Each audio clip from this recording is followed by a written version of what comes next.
दोस्तों नमस्कार। स्वागत है आपका हमारे इस YouTube मंच पर।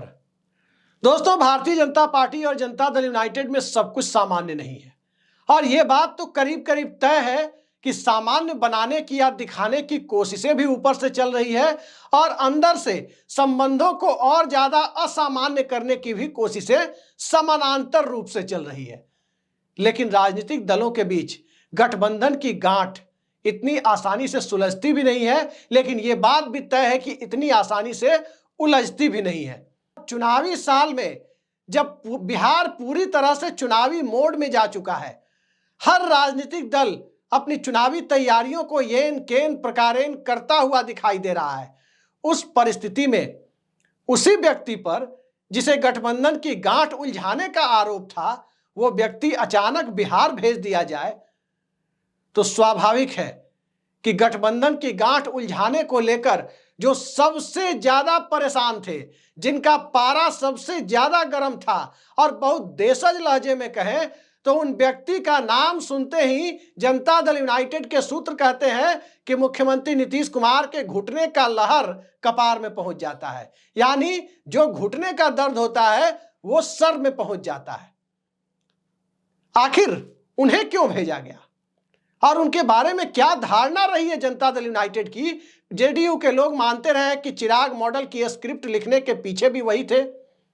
जेडीयू के लोग यह भी कहते हैं कि उस वक्त के जनता दल यूनाइटेड के नेता आरसीपी सिंह के घर रात के 10 साढ़े 10 बजे वे पहुंचते थे और फिर वहां पर कैसे जनता दल यूनाइटेड में भीतर घात किया जाए उसकी रणनीति बनाते थे।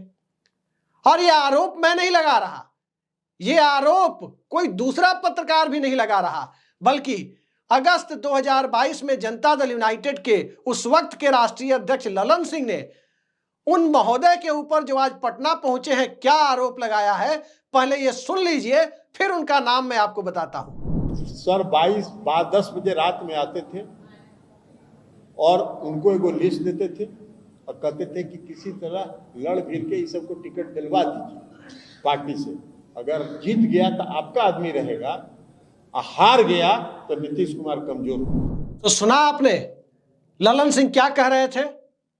10 साढ़े 10 बजे रात में वो आरसीपी सिंह के घर पर पहुंचते थे और वहां पर जेडीयू को कैसे नुकसान पहुंचाया जाए इसकी रणनीति ललन सिंह के शब्दों में बनती थी। अब सवाल उठता है कि वही व्यक्ति पटना पहुंचे हैं केंद्र सरकार की उपलब्धियों का बखान करने, बिहार के साथ अपने अनुभवों को याद को भी ताजा कर रहे थे और जब जब वो अपने अनुभवों की याद को ताजा करेंगे तब तब नीतीश कुमार का जख्म बढ़ता जाएगा। मैं बात किसी और की नहीं कर रहा हूं, मैं बात बिहार भाजपा के उन भूतपूर्व प्रभारी महोदय की कर रहा हूं जो फिलहाल केंद्र में मंत्री भी हैं, सांसद भी हैं, बिहार से 2022 में ही रुखसत किए जा चुके हैं बतौर प्रभारी और भाजपा नेता की हैसियत से पहुंचे भी हैं। उनका नाम है भूपेंद्र यादव। भूपेंद्र यादव पटना क्यों पहुंचे? और भूपेंद्र यादव जब पटना पहुंचे, कोई भारत का नागरिक कहीं भी जा सकता है, इसमें कोई रोक नहीं है किसी को, लेकिन चुनावी साल में जिस पार्टी के साथ गठबंधन है उस पार्टी के साथ असहज संबंधों की बात सामने आती है। फिर भी उस राज्य में अगर भूपेंद्र यादव पहुंचे हैं तो नीतीश कुमार के लिए मामूली बात नहीं है। याद कीजिए, ये वही नीतीश कुमार है जिनके रहते नरेंद्र मोदी भी पटना नहीं पहुंचते थे। एनडीए में रहते हुए नीतीश कुमार ने नरेंद्र मोदी को बिहार की धरती पर आने से एक तरह से अघोषित बैन लगा रखा था।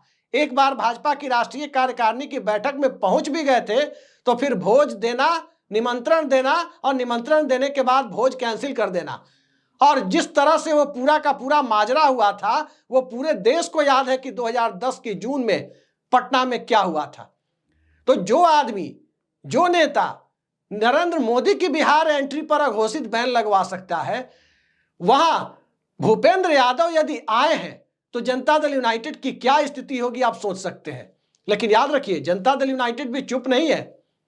नीतीश कुमार से 2-3 बार से बिहार आ रहे हैं और निजी कार्यक्रमों में आ रहे हैं। कभी डॉक्टर मनमोहन सिंह के यहां शोक संवेदना व्यक्त करने जा रहे हैं, कभी किसी की शादी में जा रहे हैं, एक आध दिन रुक भी गए थे पिछली बार आए थे तो, तब भी किसी भाजपा नेता से कोई मुलाकात नहीं, ना प्रधानमंत्री से, ना गृह मंत्री से, किसी से कोई मुलाकात नहीं। कारण क्या है? सामान्य संबंधों में ऐसा नहीं होता। भारतीय जनता पार्टी के मुख्यमंत्री दिल्ली आए और बिना किसी से मिले चले जाएं, और छोड़िए बीजेपी को, चंद्रबाबू नायडू दिल्ली आते हैं तो प्रधानमंत्री से मिलते हैं, गृह मंत्री से मिलते हैं। विपक्ष के भी मुख्यमंत्री दिल्ली आते हैं तो आमतौर पर प्रधानमंत्री, गृह मंत्री, रक्षा मंत्री या वित्त मंत्री या नीति आयोग के उपाध्यक्ष, इन लोगों से मिलने का एक सामान्य कार्यक्रम होता है कि किसी ना किसी से वो जरूर मिलेंगे। लेकिन बिहार के मुख्यमंत्री नीतीश कुमार आ रहे हैं और वापस जा रहे हैं। भूपेंद्र यादव पटना पहुंचे, उसके बाद नीतीश कुमार ने बड़ा संकेत दिया, और नीतीश कुमार के संकेतों की भाषा को जो नीतीश कुमार को जानते हैं वही पकड़ सकते हैं। दरअसल नीतीश कुमार आज पार्टी कार्यालय पहुंचे थे। पटना के पार्टी दफ्तर में जिसकी तस्वीर, जिसकी वीडियो आप हमारी क्लिप में देख सकते हैं, हमारी स्क्रीन पर आप उसकी वीडियो देख सकते हैं, जब नीतीश कुमार पटना में पार्टी कार्यालय पहुंचे थे और लंबे अंतराल के बाद किसी कार्यक्रम में, और पार्टी के कार्यक्रम में, सरकारी कार्यक्रम में नहीं, नीतीश कुमार के बगलगीर ललन सिंह भी इस वीडियो में आपको दिखाई दे रहे हैं। जी हां, ध्यान से देखिए, ललन सिंह भी इस वीडियो में आपको दिखाई दे रहे हैं। और जब ललन सिंह दिखाई दे रहे हैं और ठीक उसके बाद जो हम पत्रकारों तक खबरें आई है, वो खबर दरअसल ये है कि जनता दल यूनाइटेड के कार्यालय में, पटना कार्यालय में नीतीश कुमार 1 घंटे तक थे, चारों तरफ घूमकर निरीक्षण किया और पार्टी के कार्यालय के एंट्री गेट के पास पहुंचे। एंट्री गेट के पास पहुंचने के बाद जैसा प्रत्यक्षदर्शियों ने बताया कि नीतीश कुमार ने कहा कि इस एंट्री गेट को बदल देते हैं, इसकी जगह बदल देते हैं। अब नीतीश कुमार एंट्री गेट को बदलने की बात कर रहे हैं तो क्या वो जेडीयू के एंट्री गेट को बदलने की बात कर रहे हैं, जेडीयू के कार्यालय के एंट्री गेट को बदलने की बात कर रहे हैं, या बिहार की सत्ता के लिए ऑक्सीजन सप्लाई करने वाले एंट्री गेट को बदलने की बात कर रहे हैं? सत्ता में नीतीश कुमार है, ऑक्सीजन सप्लाई इस विधानसभा में कम से कम 4-4.25 साल के कार्यकाल में आपने देखा कि कुछ दिनों तक ऑक्सीजन सप्लाई का काम सत्ता को बचाने के लिए भारतीय जनता पार्टी ने किया, तो कुछ दिनों तक आरजेडी ने किया, और फिर से भारतीय जनता पार्टी कर रही है। तो कौन से एंट्री गेट को नीतीश कुमार बदलने की बात कर रहे हैं? संकेतों की भाषा क्या होती है नीतीश कुमार की, जरा इसे समझना हो तो 2017 का वो वाकया याद कीजिए, जब महागठबंधन की सरकार के मुख्यमंत्री नीतीश कुमार पटना के कार्यक्रम में पहुंचे थे, और उस कार्यक्रम में एक पेंटिंग, वहां कई सारी पेंटिंग रखी गई थी, उसमें रंग भरने के लिए उनसे आग्रह किया गया, तो वो कमल में रंग भर रहे थे। मुख्यमंत्री किसके? महागठबंधन के। विपक्ष में कौन? कमल निशान वाली पार्टी भारतीय जनता पार्टी, और रंग भरने लगे कमल में। और जब वो कमल में रंग भरने लगे, उसके बाद लोगों को थोड़ी थोड़ी आशंका होने लगी कि कहीं ना कहीं कुछ ना कुछ तो गड़बड़ है। और क्या गड़बड़ है? वो राष्ट्रपति रामनाथ कोविंद के शपथ ग्रहण समारोह से लौटने के महज 48 घंटों के अंदर पूरे बिहार ही नहीं, पूरे देश को पता चल गया था कि क्या गड़बड़ है। नीतीश कुमार भारतीय जनता पार्टी के साथ वापस चले गए थे। अब ठीक इसी तरह से आप देख सकते हैं कि जब बिहार में भारतीय जनता पार्टी का दामन छोड़ना था 2022 में, बहुत सारे लोग तरह तरह की अटकल लगा रहे थे कि लखनऊ में योगी आदित्यनाथ के शपथ ग्रहण समारोह में मार्च 2022 में नीतीश कुमार नरेंद्र मोदी के सामने झुक गए थे। लोग कह रहे थे कि नहीं, अब ये कहीं नहीं जाएंगे। लेकिन क्या हुआ? जाने का प्लान तो मई में ही था। भोला यादव राजद नेता पर जांच एजेंसियों की दबिश बढ़ने लगी।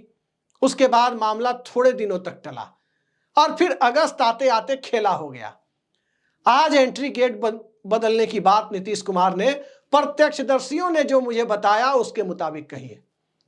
अब सवाल यह है कि बिहार की राजनीति में दूसरी तरफ लालू यादव क्या कर रहे हैं, क्योंकि सियासत का एंट्री गेट बिहार में तभी बदलता है जब दूसरा पक्ष सहर्ष तैयार हो।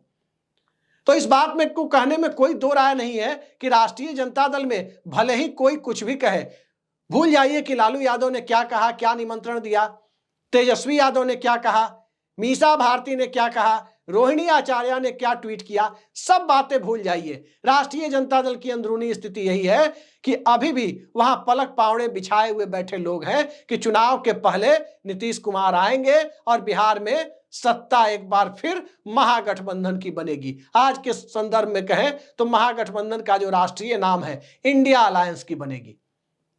तो ये सारी बातें अपने तरह से चल रही है और इन सारी बातों पर हमारी कोई टिप्पणी नहीं है कि नीतीश कुमार करेंगे तो क्या करेंगे। लेकिन आपने देखा कि जिस व्यक्ति को लेकर बिहार में गठबंधन टूटने के हालात तक पहुंच गया, जिस व्यक्ति की भूमिका पर प्रेस कॉन्फ्रेंस करते हुए, जिस दिन प्रेस कॉन्फ्रेंस ललन सिंह ने की थी, उस दिन नीतीश कुमार एनडीए के मुख्यमंत्री थे। जी हां, 9 अगस्त 2022 के पहले की प्रेस कॉन्फ्रेंस है ये, 2 या 3 दिन पहले की, जिसकी वीडियो आपने देखी। और जिस व्यक्ति को लेकर के ये सारी बातें हुई, बिना नाम लिए सारी बातें हुई, प्रभारी वही थे भूपेंद्र यादव, तो स्वाभाविक सी बात है कि आरोप उन्हीं पर लगाए थे। और जब बिना नाम लिए सारी बातें ललन सिंह ने कह दी, तो अब भूपेंद्र यादव पटना पहुंचे हैं और नीतीश कुमार के दोनों डिप्टी सीएम, एक जो पगड़ी बांधकर पगड़ी खोल चुके सम्राट चौधरी, वो भी थे उनके बगलगीर, और दूसरे अटल बिहारी वाजपेयी को सच्ची श्रद्धांजलि तभी होगी जब बिहार में भाजपा का मुख्यमंत्री बनेगा, ये कहने वाले डिप्टी सीएम विजय सिन्हा भी उनके बगलगीर थे। एयरपोर्ट पर भी अगवानी कर रहे थे। केंद्रीय मंत्री की अगवानी बिहार सरकार का मंत्री करे, यह प्रोटोकॉल में कहीं नहीं लिखा हुआ है। लेकिन बिहार भाजपा के पूर्व प्रभारी, भारतीय जनता पार्टी के मौजूदा निजाम के बेहद करीबी माने जाने वाले, महाराष्ट्र में शिंदे मॉडल की सरकार को में शिंदे को साथ रखकर कैसे शिंदे को किनारे लगा देना है, वहां पर एक बेहद महत्वपूर्ण भूमिका निभाने वाले, मध्य प्रदेश में बतौर प्रभारी चुनाव जिताने के बाद शिवराज सिंह चौहान से कैसे मुक्ति पानी है, उस पूरी स्क्रिप्ट को अंजाम देने में अपनी भूमिका निभाने वाले भूपेंद्र यादव बिहार यदि पहुंचे हैं, आज अचानक बिहार की धरती पर पटना में वो दिखाई दिए हैं। भले ही कार्यक्रम कोई और हो, लेकिन अगर वो पटना में दिखाई दिए हैं, बिहार भाजपा के तमाम नेता उनसे मिल रहे थे, बिहार इंडस्ट्रीज एसोसिएशन का कार्यक्रम बताया जा रहा था, बजट की प्रशंसा में वो आए थे, सब कर रहे थे। बिना नरेंद्र मोदी और अमित शाह की इजाजत के भाजपा में पत्ता भी नहीं खड़कता। और नरेंद्र मोदी, अमित शाह दोनों को यह बातें पता है कि भूपेंद्र यादव का नाम सुनते ही नीतीश कुमार किस तरह की मुद्रा में चले जाते हैं और किस तरह की बातें करते हैं। फिर उन्हें एन मौके पर चुनावी साल में बिहार भेजे जाने के पीछे मकसद क्या है, ये राइटिंग ऑन द वॉल कोई बहुत आसानी से पढ़ सकता है। अभी एक खबर आई थी, परसों ही खबर आई थी कि जेपी नड्डा ने भाजपा मुख्यालय में कुछ ऐसे महासचिवों और नेताओं की बैठक ली है जो बिहार भाजपा की गतिविधियों से जुड़े हुए हैं या पूर्व में जुड़े रहे, और उन सभी नेताओं की बैठक में जो सूत्र दावा कर रहे हैं वो ये कर रहे हैं कि नीतीश कुमार ही चुनाव के बाद मुख्यमंत्री होंगे, ये फैसला किया गया है। अरे भाई, जब ये फैसला किया गया है तो इसको सार्वजनिक करने में, इसका ऐलान करने में दिक्कत क्या है?